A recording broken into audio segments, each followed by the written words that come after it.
One waitress, one arrogant millionaire, and a grand piano.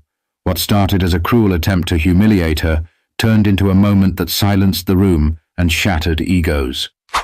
You won't believe how she turned the tables with nothing but her talent. It was a warm Friday evening, and the hum of conversations filled the air at La Fontaine, an upscale restaurant tucked into the heart of Raleigh, North Carolina. The clinking of glasses, soft footsteps of servers, and the faint strains of jazz from a corner piano created an ambience of refined indulgence. Deborah, a 25-year-old waitress with a quiet demeanor and an unmistakable spark in her eyes, moved swiftly between tables, balancing plates and smiles. To most patrons, she was just another face in uniform. But inside, she carried dreams bigger than the luxurious dining room around her. Deborah's passion wasn't serving tables, it was music. Ever since she was a child, the piano had been her refuge, a place where she could express every joy, every sorrow, and every unspoken thought. But dreams don't pay the bills. Working long shifts at La Fontaine was a necessity, a stepping stone toward the music academy she longed to attend. Few knew about her talent, except for the restaurant staff who occasionally caught her stealing moments at the old upright piano in the back room during breaks. That night, as the evening rush began to settle, the door swung open and in walked Leonard Grayson. Instantly recognizable, the wealthy entrepreneur made an entrance like he owned the room. Flanked by a few equally polished companions, Leonard exuded an air of superiority.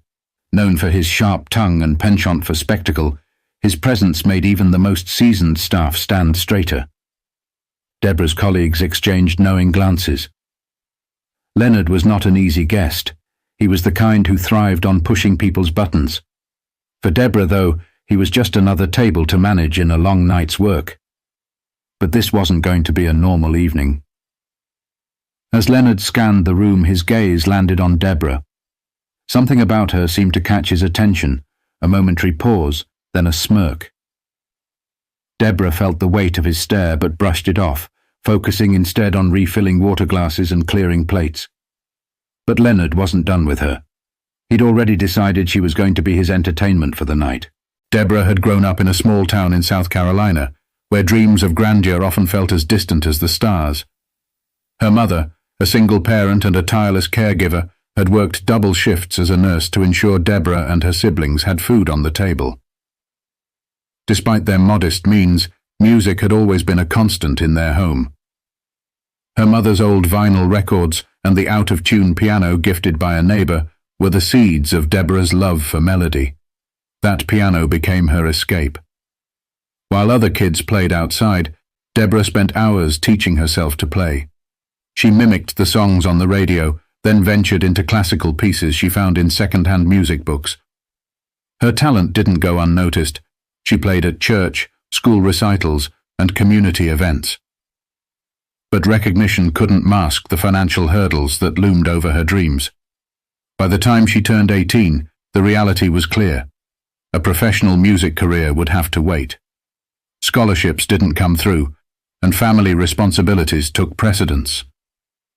Deborah packed away her concert ambitions, replacing them with the practicality of earning a living. Yet she couldn't entirely give up. The piano was more than a dream. It was her identity. When she moved to Raleigh a few years ago, Deborah sought out a job at La Fontaine, not just because of the pay, but because of the grand piano tucked into the corner of the restaurant. Even though she rarely had time to play it, just knowing it was there gave her a sense of comfort. Music hadn't left her. It was simply waiting. That night, as Leonard and his entourage took their seats, Deborah approached their table, balancing a tray with practiced grace. Leonard ordered a top-shelf scotch and cracked a joke loud enough for the nearby tables to hear. Deborah offered a polite smile as she took their orders, her voice steady despite the strange energy radiating from him. "Deborah, huh?" Leonard said, glancing at her name tag. "Sounds like someone with a lot of hidden talents." The comment caught her off guard, but she nodded politely and stepped away to place their orders.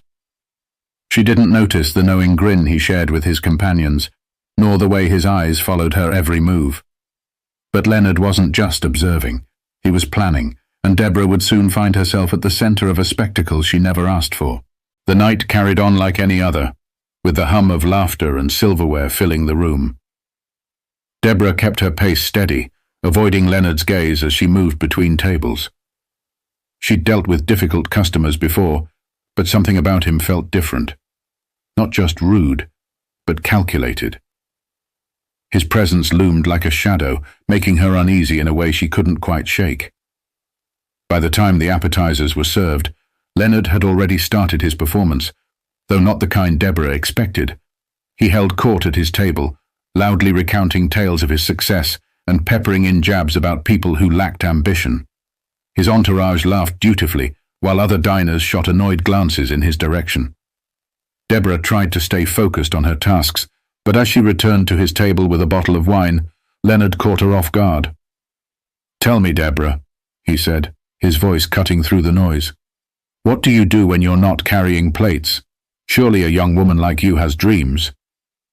His words stopped her mid-pour. Deborah hesitated, then gave a careful answer. "I play piano sometimes," she said softly, hoping to keep it brief. Leonard's eyes lit up, and a sly smile curled across his lips. "A pianist, huh? How fascinating. Why don't you give us a little performance?" Deborah froze. The room seemed to quiet, the weight of his words hanging in the air.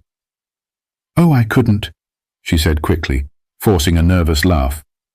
"I'm just here to work tonight." But Leonard wasn't about to let it go. "Nonsense," he declared, his voice booming. "There's a piano right there in the corner. Show us what you've got. Surely a future star like you isn't afraid of a little audience." His companions chuckled, clearly enjoying the show. Other diners turned their heads, curious about the commotion. Deborah's chest tightened. She could feel the heat of their stares, the silent judgment waiting to unfold. She wanted to say no, to walk away, but Leonard's challenge hung in the air, daring her to rise to it, or crumble under its weight. "I really shouldn't," Deborah stammered, glancing around for support. But even her colleagues seemed hesitant to intervene. Leonard leaned back in his chair, sipping his scotch with a smirk. "Ah, I see," he said mockingly. "All talk, no talent. That's disappointing." The words hit like a slap. Deborah's hands clenched at her sides. She wasn't one to seek confrontation, but the way he dismissed her, like she was a joke, a nobody, cut deeper than she expected. Her mother's voice echoed in her mind. "Never let anyone make you small, Deborah. You're bigger than they'll ever know." A moment of silence stretched between them. Deborah glanced at the piano, then back at Leonard. His smug expression dared her to take the bait, and against her better judgment she did. "Fine," she said, her voice steady but low. "I'll play." The room bristled with anticipation as Deborah walked toward the piano, each step carrying the weight of both fear and defiance. The dining room seemed to hold its breath as Deborah approached the gleaming grand piano. The soft glow of the chandelier above cast a spotlight on her, isolating her from the murmuring crowd. Her fingers trembled as she slid onto the bench, the polished keys gleaming like a challenge waiting to be met. Behind her, Leonard leaned back in his chair, the picture of smug satisfaction, as though he had already won whatever game he was playing. Deborah closed her eyes for a moment, steadying her breath. Her heart pounded so loudly she could barely think. This wasn't the church recitals or the cozy community gatherings she'd once known. This was different. This was hostile. But there was no turning back now. She placed her hands on the keys, feeling their cool surface beneath her fingertips. The first notes were soft, hesitant, almost fragile. A few diners shifted in their seats, and someone coughed in the back of the room. Deborah ignored them, her focus sharpening as she leaned into the music. She chose a piece she knew by heart, a soulful rendition of Clair de Lune by Debussy. The melody spilled into the room, weaving through the air like a thread, delicate but unyielding. As her confidence grew, the music swelled. Her hands moved with a grace that belied the chaos inside her, the notes pouring out like a confession. Each chord seemed to carry a piece of her story, the sacrifices her mother made, the nights she spent practicing in a cramped room, the weight of dreams deferred but never abandoned. The diners fell silent, their earlier chatter replaced by a collective stillness. Even Leonard, who had been whispering to his companions, went quiet. Deborah didn't need to look at him to feel the shift in the room. The mocking energy had dissipated, replaced by something she couldn't quite name. Perhaps awe. Perhaps humility. The music soared, and Deborah let herself go. For the first time in what felt like years, she wasn't a waitress or a struggling dreamer. She was simply herself, an artist. Her fingers danced across the keys, drawing out emotions so raw and vivid they seemed to hang in the air like smoke. By the time she struck the final chord, the room was utterly still. For a moment there was no sound, just the lingering resonance of the piano. Deborah sat frozen, her hands still resting on the keys, unsure of what would come next. Then, as though released from a spell, the audience erupted into applause. The sound was thunderous, reverberating off the walls and filling the room with a warmth Deborah hadn't expected. Some diners stood, clapping with a fervour that brought tears to her eyes. Her co-workers, who had been watching from the sidelines, joined in, their faces lit with pride. Leonard, however, remained seated. His smirk was gone, replaced by an expression Deborah couldn't quite decipher, part shock, part discomfort. He raised his hands and clapped slowly, a hollow sound compared to the cheers around him. But even his hesitant applause couldn't overshadow what Deborah had just done. She had reclaimed her voice, and no amount of condescension could take that away. As the applause began to fade, the room seemed to exhale collectively. Deborah slowly stood, her knees still trembling but her back straight. She glanced around, and for the first time that evening, she truly saw the people watching her, not as spectators, but as witnesses. Their expressions carried something new: admiration, respect, and even a hint of awe. She didn't look at Leonard right away. Instead, she gave a small, polite nod to the diners who had clapped the loudest, her lips curving into a faint smile. It wasn't pride she felt, but relief. Relief that she hadn't let fear silence her. But then, as though magnetized, her gaze shifted to Leonard. He was still seated, his hands clasped in front of him on the table. The confident smirk he'd worn so brazenly earlier was nowhere to be seen. Instead, his face was a mask of forced neutrality, as though he couldn't decide whether to admit his misstep or double down on his arrogance. "Well," Leonard finally said, his voice louder than it needed to be, breaking the fragile silence that had settled over the room. "That was unexpected." He chuckled lightly, though it lacked its usual bravado. "I suppose talent really does come from the most surprising places." The comment landed like a dull thud. His companions exchanged awkward glances, unsure whether to laugh or stay silent. Deborah tilted her head slightly, studying him. His words were meant to be an olive branch, but they were hollow, weighed down by his inability to truly own the moment. "Thank you," Deborah said, her tone steady and deliberate.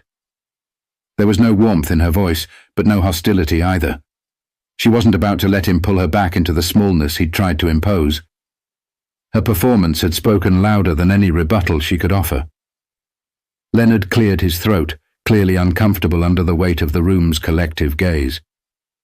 He gestured toward the waiter for another drink, a flimsy attempt to regain his composure. "You've got quite a gift," he added, almost begrudgingly. Deborah nodded once, her gaze unwavering. "Everyone has a gift," she said, the weight of her words deliberate. "It's how you choose to use it that matters." The room seemed to hold its breath again, the subtle sting of her response rippling through the air. It wasn't loud, it wasn't aggressive, but it was enough. Leonard shifted in his seat, his usual air of dominance slipping further with each passing second. The diners began to turn their attention back to their meals, though the energy in the room had shifted entirely. Where there had once been the quiet hum of privilege and pretense, there was now something richer, a shared understanding, perhaps even respect, for the waitress who had reminded everyone of the power of authenticity. But Leonard wasn't just humiliated, he was exposed, and no amount of charm could shield him from the truth everyone in the room now saw.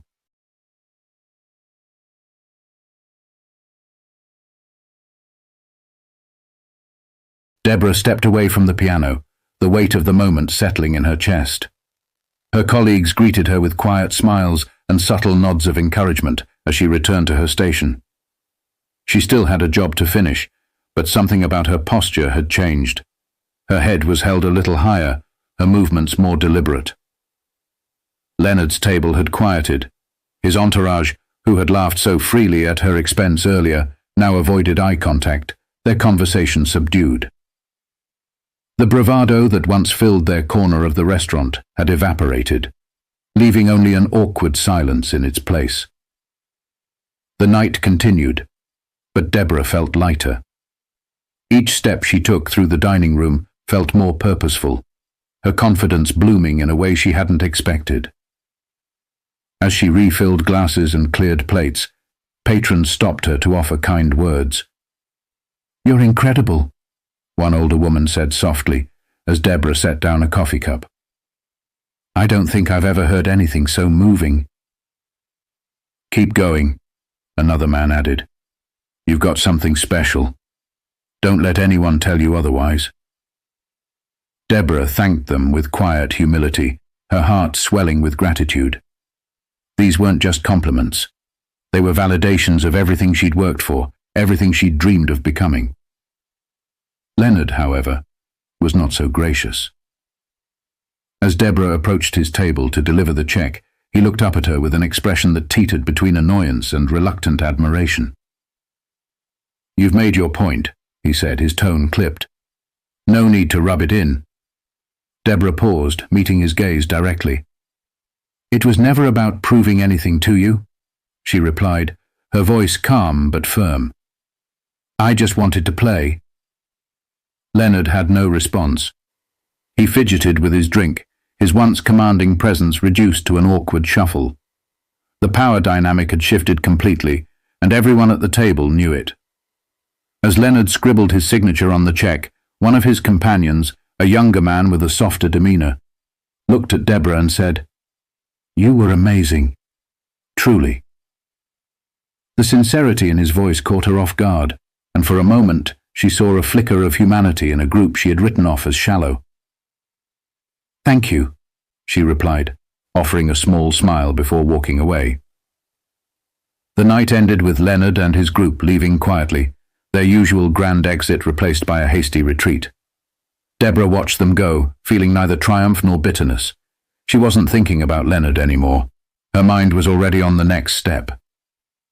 The tips from that night were unusually generous, enough to cover her rent and leave a little extra for piano lessons she'd been postponing. As she locked up and walked home, the crisp air filling her lungs, Deborah felt something she hadn't felt in years. Certainty. She wasn't just a waitress, and she wasn't just a dreamer. She was an artist, and nothing, not mocking words, not financial struggles, not fear, could take that away from her. But as she walked, her thoughts weren't on the night's conflict, they were on the future, where her dreams finally felt closer than ever. Deborah sat on the worn bench in her small apartment, her fingers gliding over the keys of her old upright piano.